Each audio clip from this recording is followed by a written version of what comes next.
And hey everyone, how we doing out there? Welcome into another episode of Sports Talk, the podcast where we do just what the title suggests. We talk sports. What more could you ask for, right? As always, I am your host, Nicolo Manzo, taking you through the world of sports. And Sports Talk is edited by Emily Scholl. So, what is the topic today? Well, last podcast, I told you guys the World Series was going on at the time it was. Lots changed since then. The series is no longer going on.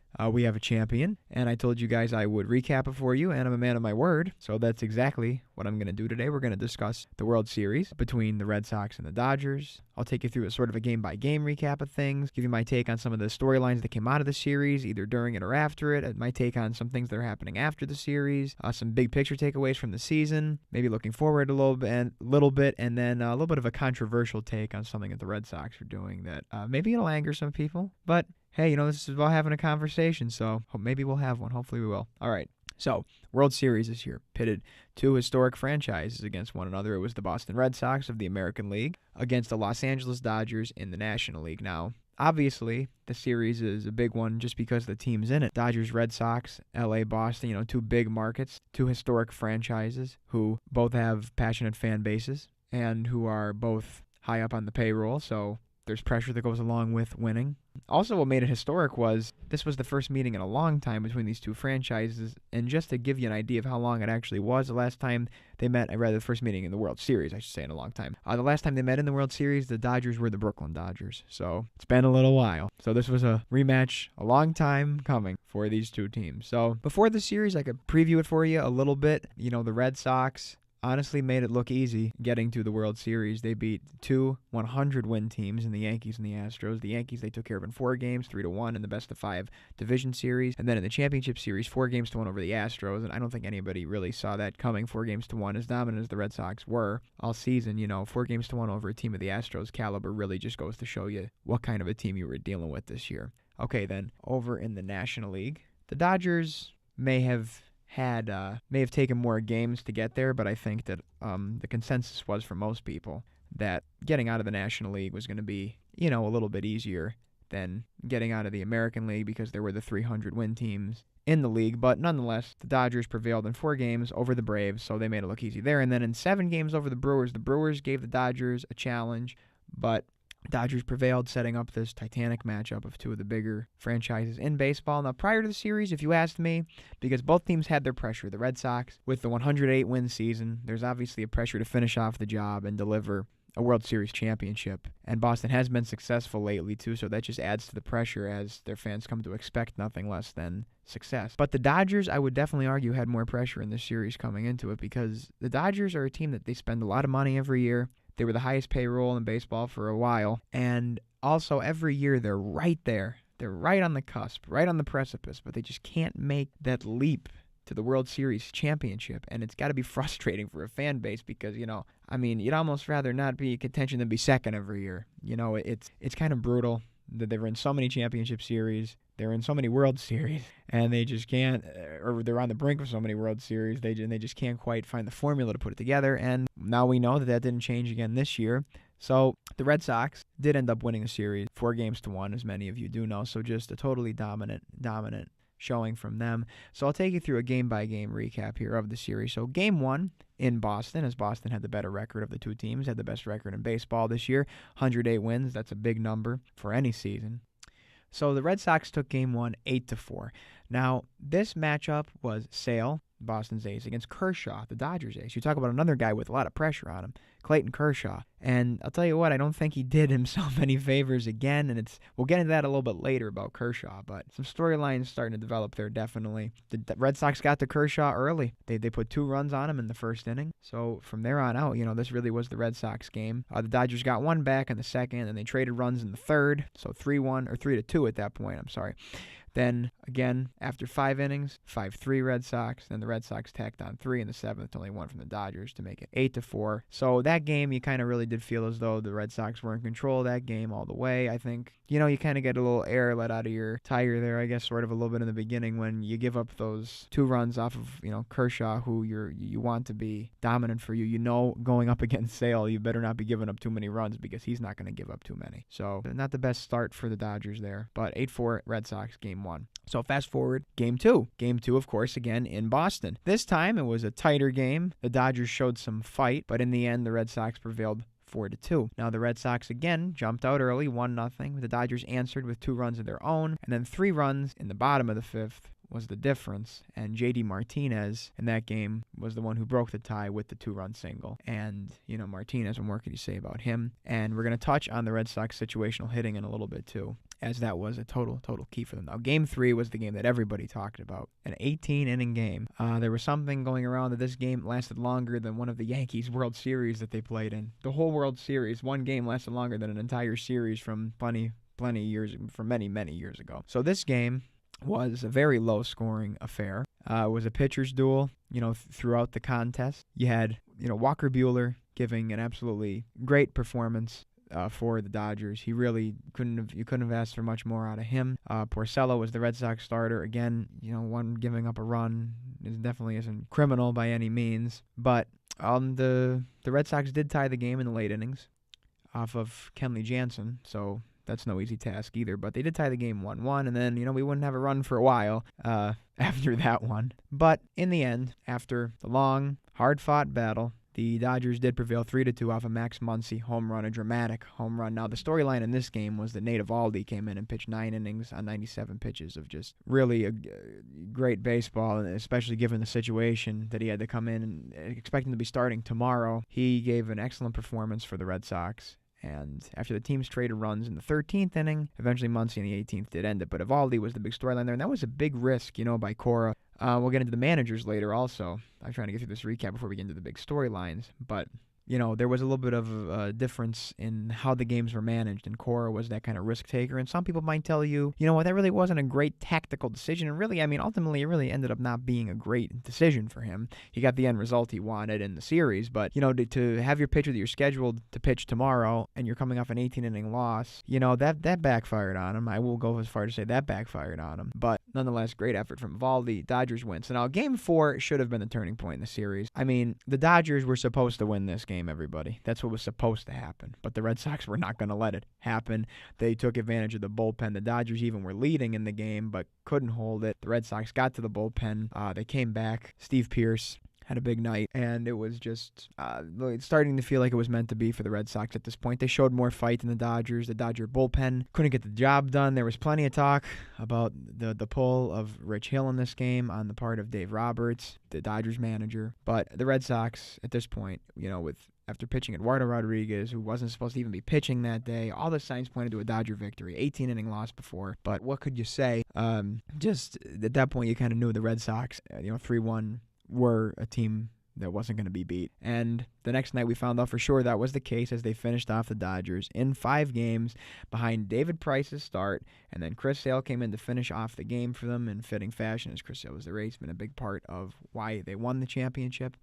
Steve Pearce was named the MVP, and Boston proved that they truly were the best team in baseball this year. So first reaction to the whole thing. Let's start off with this. The Red Sox were a cut above this year. There's no other way to put it. They were a dominant team, a team that nobody really was close to, a team that was balanced in every area, that maybe even on paper didn't have the best roster, but they played the best baseball.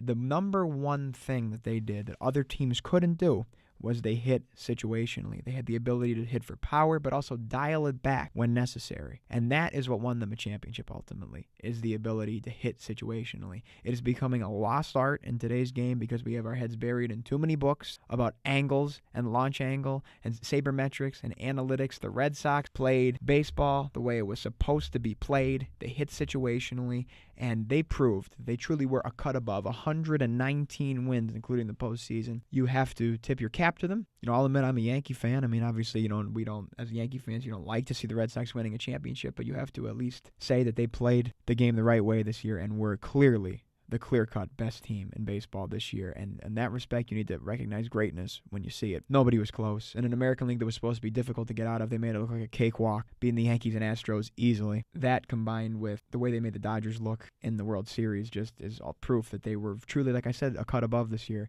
the best team by far in baseball and a deserving championship for the Boston Red Sox. Now, some storylines out of the series. I told you we talk a little bit about Kershaw. I mean, I think it's getting to the point now where it's fair to say that Kershaw isn't really a good playoff pitcher. People could argue with me about it, say, but I mean, the numbers are there. They don't lie, and I think his claim to being the best pitcher in baseball is starting to slip a little bit because a lot of people will tell you he has the best stuff. Yeah, but we're in a results business. This is a business of results. And if you're not getting them on the biggest stages, then I don't know what that says. I respect Kershaw, great pitcher, not here to knock the guy at all. But when we're talking about who's the best, that title is starting to be challenged, I think, a little bit. It's going to come into question. Now, the manager was a big storyline that came out of this series. Dave Roberts. A lot of people didn't like the way he performed in this series. The club did pick up an option on him, though, since, so he's going to be back with the Dodgers. Now, I think the main thing with Roberts, and this is not even a knock on him, really, it's probably coming from the front office. The guy is too married to the numbers and has his head in a book when he should be watching the game. Like in that game with Rich Hill, a lot of people said, you don't pull a guy when he's pitching the way he's pitching. That's just, you don't do it. And you start to lose touch with the game is what happens. And this is why analytics really ultimately are killing the game, because they're being used in the wrong way. They're coming to dominate the game rather than complementing what's going on in the field. We're forgetting about the product. We're forgetting about the situation, the given situation on the field, and we can't do that. Alex Cora took calculated risks. He went with his gut. Sometimes the risks were kind of stupid, in my opinion. I don't think necessarily he managed the correct way at every turn, but at least you could say that he was watching the game, and at times he would go with his gut a little bit and say, you know what, I have two eyes here. I could see what's going on in the field, and for that, I give him credit. I give him credit for that. All right, so now my takeaway from the season as a whole, I think I gave it to you before. The Red Sox just a cut above this year. American League top-heavy. National League was more balanced. Free agency is going to be wild this year. I got to say that. I think you're going to look for some teams like the Yankees, like the Phillies, teams like that to be active in the free agent market. They want to get better. Everybody wants to get better, and the Dodgers have already gotten Kershaw back, so they've been active. But, very star-studded free agent class this year. I think you're going to see lots of teams try to improve. The MVP race, if you want my take on that, I think that J.D. Martinez not being included is ridiculous. The most valuable player does not mean the best player either, which I think is a common misconception amongst people, and that needs to be addressed also. But no disrespect to anybody, but J.D. Martinez not being included in a finalist for an MVP award when he almost won the Triple Crown is kind of tough for me, even though he's a DH. That one's a little tough for me. Okay, now, moving on to what is sure to be the most controversial part of this podcast today.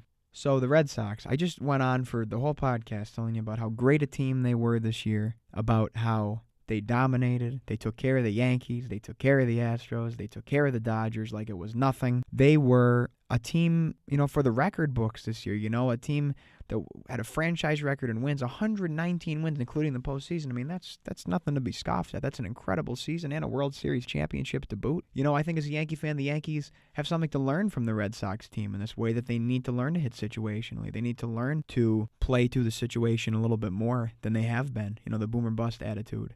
They need to learn that from the Red Sox. That's why they won this year. Now, that all being said, rewind to the American League Division Series. The Yankees are playing the Red Sox. So Aaron Judge decided, after a Game 2 victory, the Yankees were feeling good about themselves. I'll admit I was feeling good about the series. He decided to play New York, and go past the Boston clubhouse and get everybody a little riled up. Now, Judge started the whole thing. So we could debate whether or not it was right or wrong. It's a definitely debatable action. Some people like it, some people don't. I mean, it ended up really not working for them. I mean, whether that was the reason they got, run out of Yankee Stadium, we won't know. But Judge started it. When they won the series in Yankee Stadium, the Red Sox, they played New York in the clubhouse. Start spreading the news and all that stuff. We were hearing it from the fans and, the old Yankees suck and stuff like that. And, hey, you know what? In that point, that's a good troll game. At that point, I like it, because, I didn't like it as a fan, but I get where you're coming from with it. That's a good troll game. Bravo. You beat us. You beat the Yankees. You're playing the Yankees song, so to speak, in your clubhouse. Good for you. Hey, sometimes that's the way it goes when you're rivals. Stuff like that happens. You got to take the gloves off. Got it. Now, fast forward to the World Series. 119 wins. Beat the Astros in 5. Beat the Dodgers in 5. You're presented a World Series championship. And what are the fans and the Red Sox and the managers and everybody talking about? The New York Yankees. Why? Why start spreading the news? Why the Yankees still suck? Why do you still care about the Yankees? You're an 119-win team, and you're worried about a team that you beat in 4 games 2 rounds ago? Do the Yankees really own that much real estate in the minds of Red Sox fan bases and the Red Sox team and even the manager? that you need to talk about the Yankees after you just came off a World Series championship? I mean, come on, guys. That's a little pathetic. This isn't even a Yankees talking point because this is just, I'll tell you the truth. It shows that what's the goal? To be better than the Yankees or to win a championship? What's the goal? I don't go into the season thinking I want to just be better than the Red Sox. That's not the way I think about things. I want to win a championship.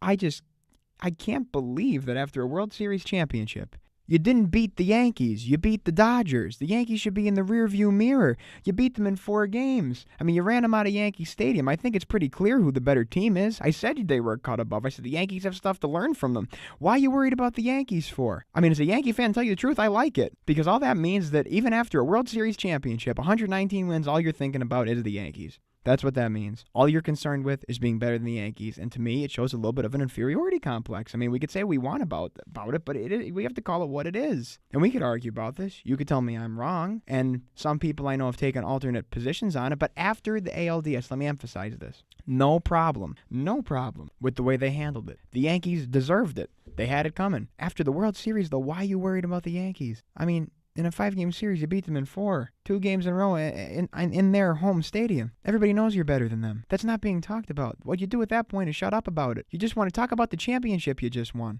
Talk about the fact that you're winning championships left and right in the new century. Talk about that, not about, oh, the Yankees still suck. You're empowering the Yankees. That's all you're doing. You're on a championship parade. The manager's saying, oh, we scored 16 runs in Yankee Stadium. Is that all you care about? I mean, I just don't get it. I just really, really don't get it. I think it's kind of pathetic. I think it's time to stop talking and worrying about a team you beat in the division series in 4 games, who you overmatched when you were cut above all year, 119 wins, and you're still worried about the Yankees.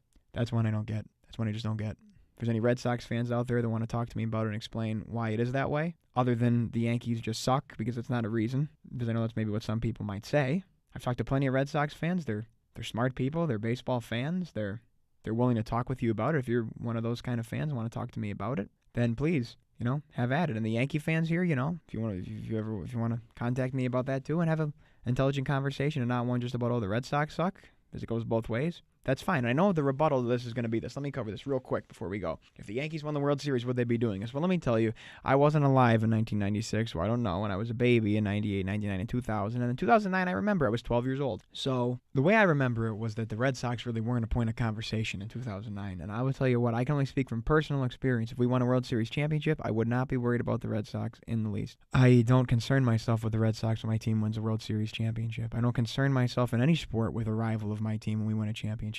I'm an Eagles fan. Last year when the Eagles won the Super Bowl, I wasn't worrying about what the Cowboys or Giants or Redskins or anyone else thought about it. I was concerned with the fact we just beat the Patriots and won a World Series won a Super Bowl championship. That's what I was concerned about. So I don't think the argument holds. I think Boston needs to understand that they're winning now. So focus on that, not on the Yankees. Because all you're doing is playing into the Yankees. Like I told you, as a fan, I felt good about it. I did. So in recap, to wrap it all up, the Red Sox were cut above this year. They proved that they were the best team in baseball. I just wish they would focus on that, not on the Yankees.